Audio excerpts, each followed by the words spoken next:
Hello everyone, कैसे हैं आप सब। स्वागत है आपका एम के क्लासेस में। तो आप सबको पता है कि हमारे चैनल पर जितना भी JKSSB फेज़ 2 का सिलेबस है उस सब के लिए MCQ सीरीज़ चल रही है, जिसमें हम टॉपिक वाइज टॉपिक MCQs आपके लिए प्रोवाइड कर रहे हैं। आप सबको पता होगा सुबह 10:30 बजे वाली टाइमिंग पर यहाँ पर आपको जनरल अवेयरनेस सेक्शन के लिए MCQs प्रोवाइड किए जाते हैं, जहाँ पर जो भी आपका मेन पार्ट है, जैसे कि physiography of India, physical division of India, general awareness special reference to Jammu and Kashmir, बाकी क्लाइमेट, क्रॉप ऑफ इंडिया, जितने भी आपके टॉपिक्स हैं, रिवर लेक्स ऑफ इंडिया, ये सब हम सुबह वाले टाइमिंग में कवर करेंगे। और शाम की टाइमिंग जिसमें 8:30 बजे वाली, इसमें आपको जैसे बाकी सेक्शंस जो आसान सेक्शंस है, नॉलेज ऑफ कंप्यूटर, इसी के साथ हम अभी साइंस की सीरीज़ भी चला रहे हैं, ये आपको जहाँ पर हम प्रोवाइड करेंगे, तो ज़्यादा लोड आप पर नहीं रहेगा। और तीसरा हमने बात करी है, जैसा आपको पता है कि करंट अफेयर्स भी बहुत इंपॉर्टेंट है, तो हमने JK अफेयर्स नाम का एक चैनल बनाया है, जिसमें हम हर दिन आपको करंट अफेयर्स प्रोवाइड कर रहे हैं। टारगेट क्या है हमारा, जून मंथ से लेकर अक्टूबर मंथ तक के, जब तक एग्ज़ाम नहीं है, सब करंट अफेयर्स आप करो। और ज़्यादा बड़ी वीडियो नहीं होती दोस्तों, यही कोई 8-10 मिनट की वीडियो होती है, और सिर्फ वीडियो आपको हर दिन देखनी होती है। जो इंपॉर्टेंट चीज़ है वो आपको नोट करनी है, बाकी आपको सिर्फ अपडेट का अपने आप को करना होता है।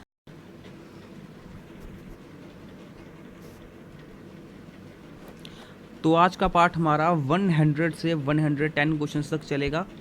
हम आप सबको पता है 100 क्वेश्चंस हम कंप्लीट कर चुके हैं, और ये पूरी सीरीज़ कंप्लीट होने के बाद हम ये PDF अपलोड कर देंगे हमारे टेलीग्राम चैनल पर।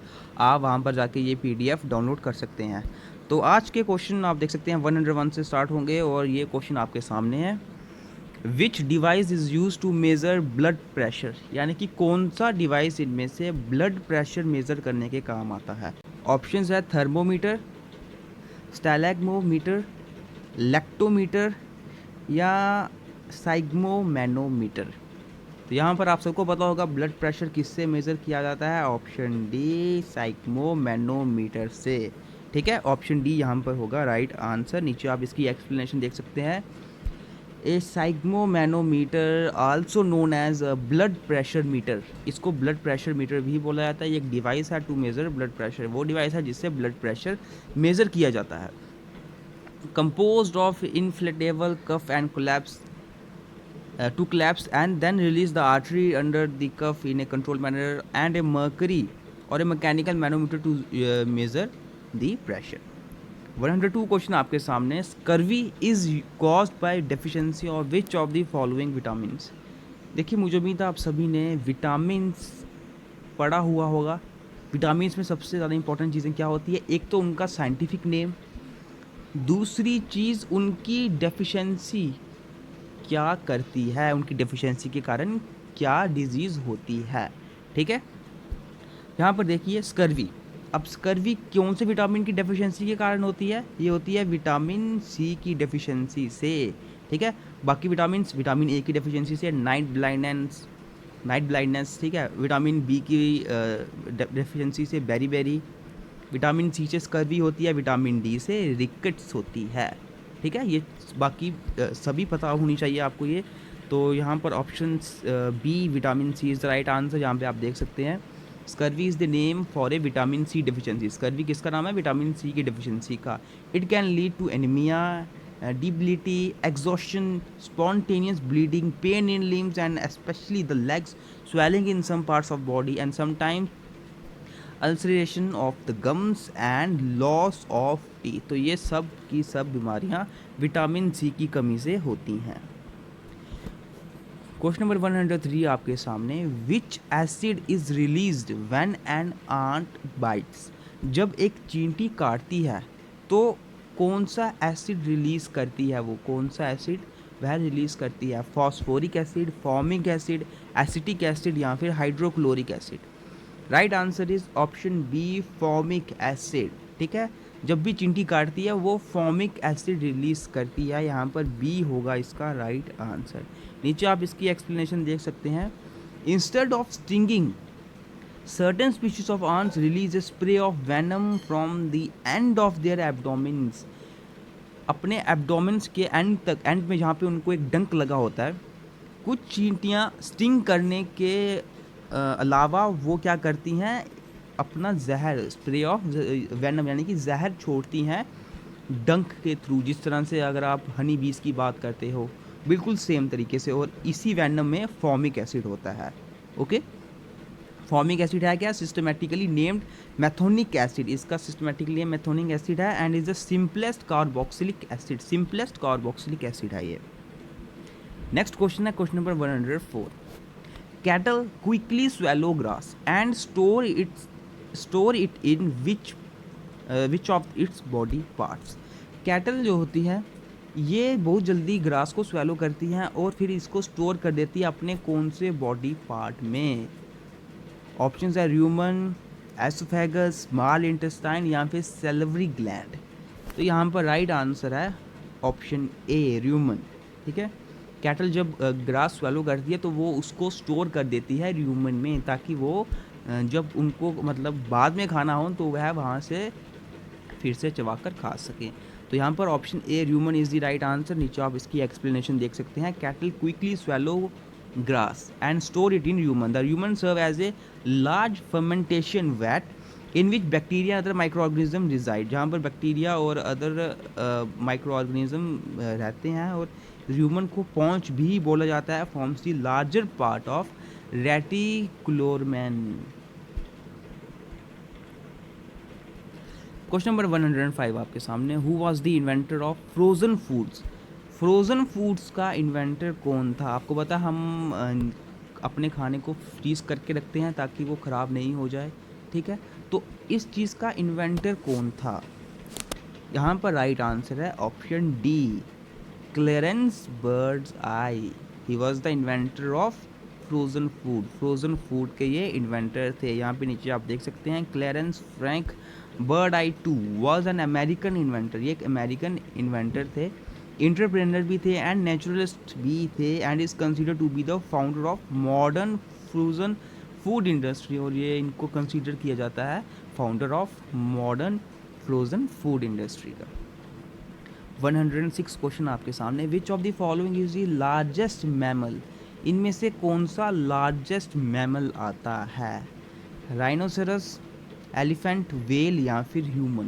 तो यहाँ पर आपको मुझे लगता नहीं कोई भी कंफ्यूजन होगी इस क्वेश्चन में। Option A whale is the right answer and is the largest mammal. Whale largest mammal है। यहाँ पे आप देख सकते हैं blue whales are the largest animals ever known to have lived on earth.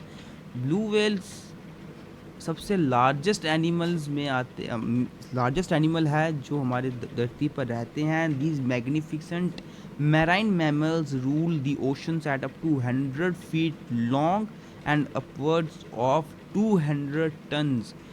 100 feet से भी लॉन्ग हो सकते हैं ये, और इनका वेट 200 टन से भी ज़्यादा। Next question, question number 107। What is the full form of RNA। RNA की फुल फॉर्म क्या है। ये हम शायद पहले भी डिस्कस कर चुके हैं RNA की फुल फॉर्म को। तो यहाँ पे बिल्कुल सिंपल ऑप्शन डी यहाँ पर होगा राइट आंसर। ठीक है, राइबो न्यूक्लिक एसिड। RNA की फुल फॉर्म क्या है, राइबो न्यूक्लिक एसिड। नीचे आप इसकी एक्सप्लेनेशन देख सकते हैं। Ribonucleic acid is a polymeric molecule essential in various biological roles in coding, decoding, regulation and expression of genes. RNA की बात की जाए, ये एक पॉलीमेरिक मॉलिक्यूल होता है। आपको पता है हमारे जीन्स में जो भी कोडिंग वगैरह होती है, रेगुलेशन या उनके एक्सप्रेशंस वगैरह सब कुछ इनके अंडर ही, मतलब ये बहुत ही इंपॉर्टेंट रोल प्ले करते हैं इनमें। An example of RNA is a chain of cells. ये एग्जाम्पल RNA की मतलब एक चेन ऑफ सेल्स होती है जो जेनेटिक इन्फॉर्मेशन कैरी करती है काफ़ी वायरसेस की, from cell to cytoplasm. Next question, question number 108 आपके सामने। Which among the following does not have a cell wall. इनमें से किसकी सेल वॉल नहीं होती है। तो ऑप्शंस है माइकोप्लाज्मा, पैरामीशियम, यूग्लिना या फिर गोन्यूलेक्स। राइट आंसर यहाँ पर है माइकोप्लाज्मा। ऑप्शन ए यहाँ पर होगा right answer. It doesn't have a cell wall, इसकी सेल वॉल नहीं होती है। ठीक है, ऑप्शन ए यहाँ पर है राइट आंसर। यहाँ पे नीचे आप इसकी एक्सप्लेनेशन देख सकते हैं। Mycoplasma are a molecule genus of bacteria. ये क्या होते हैं, मॉलिक्यूट जीनस होते हैं बैक्टीरिया का, जिनमें सेल वॉल नहीं होती, इनकी सेल मेम्ब्रेन के अराउंड, मतलब सेल वॉल इनमें नहीं होती। आपको पता है हमारे सेल्स में जितने भी सेल्स हैं इनमें सेल वॉल होती है, लेकिन यहाँ पर इनमें कोई सेल वॉल नहीं होती, सेल मेम्ब्रेन के बाहर माइकोप्लाज्मा स्पीशीज आती, स्मॉलेस्ट बैक्टीरियल सेल्स, सबसे स्मॉलेस्ट बैक्टीरियल सेल्स में आते हैं ये, येट डिस्कवर्ड, जो अभी तक डिस्कवर्ड हुए हैं, and can survive without oxygen and come in various shapes, without oxygen के बिना भी ये सर्वाइव कर सकते हैं। और अब जब इनमें सेल वॉल ही नहीं है तो ये काफ़ी ज़्यादा शेप्स में आते हैं, क्योंकि अगर सेल वॉल होती तो ये फिक्स शेप में हो सकते थे, लेकिन जब सेल वॉल ही नहीं है इनकी कोई फिक्स शेप नहीं है। क्वेश्चन नंबर 109 आपके सामने, विच component in tobacco makes it harmful for human consumption. काफ़ी लोग टोबैको को कंज्यूम करते हैं, ठीक है। यहाँ पर टोबैको खाने वाले आखिर उनमें टोबैको में क्या ऐसा कंपोनेंट होता है जो ह्यूमन कंजप्शन के लिए हार्मफुल होता है। ऑप्शन है निकोटीन, हेरोइन, मॉर्फाइन या फिर नन ऑफ द अबव। तो यहाँ पर राइट आंसर होगा nicotine, option A is the right answer here. Tobacco में जो निकोटीन होता है ये काफ़ी ज़्यादा हार्मफुल होता है ह्यूमन कंजप्शन के लिए। यहाँ पे आप नीचे देख सकते हैं, the side effects of nicotine can affect the heart, heart को इफ़ेक्ट कर सकता है, हार्मोन्स को, गैस्ट्रो इंटेस्टाइनल सिस्टम को भी ये हार्म कर सकता है। कुछ स्टडीज़ बोलते हैं कि निकोटीन, ऐसे तो ये अफवाह पता नहीं हो सकती है नहीं, लेकिन कुछ स्टडीज़ बोलते हैं कि निकोटीन मेमोरी और कंसंट्रेशन को इम्प्रूव करते हैं, ठीक है। लास्ट क्वेश्चन आज की इस वीडियो का, Albert Sabin is known for developing which of the following vaccines. Albert Sabin इन्होंने वैक्सीन की खोज की थी। अब इनके द्वारा कौन सी वैक्सीन को डेवलप कराने, इनके द्वारा कौन सी वैक्सीन डेवलप करवाई गई थी। ऑप्शंस हैं polio vaccine, hepatitis B vaccine, smallpox vaccine या फिर पेनिसिलिन। तो पहले तीन ऑप्शंस में से जो राइट आंसर है वो है पोलियो वैक्सीन, ऑप्शन ए है यहाँ पर राइट आंसर।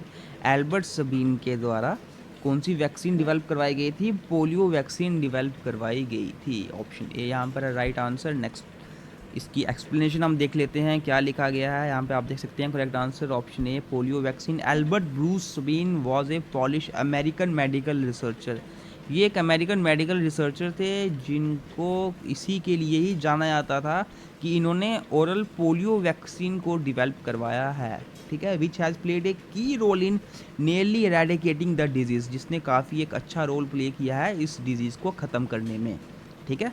तो इसी के साथ हमारे आज के 10 क्वेश्चंस कंप्लीट होते हैं। नेक्स्ट पार्ट में हम इसके 111 से 120 क्वेश्चंस तक करेंगे। और मैंने आपको बताया अब आपको क्या करना है कि हर दिन अपने लेक्चर्स को रिवाइज़ करो। आप जिन्होंने कुछ भी नहीं पढ़ा है आपको लेक्चर देखने की शुरुआत करनी होगी, पढ़ना स्टार्ट कर दीजिए। और तीसरी चीज़, वो लोग जो ये दोनों काम चाहे रिवाइज़ करें या लेक्चर पढ़ रहे हैं, आप MCQs भी देखिए। हम MCQs पर डे अपलोड कर रहे हैं हमारे चैनल पर।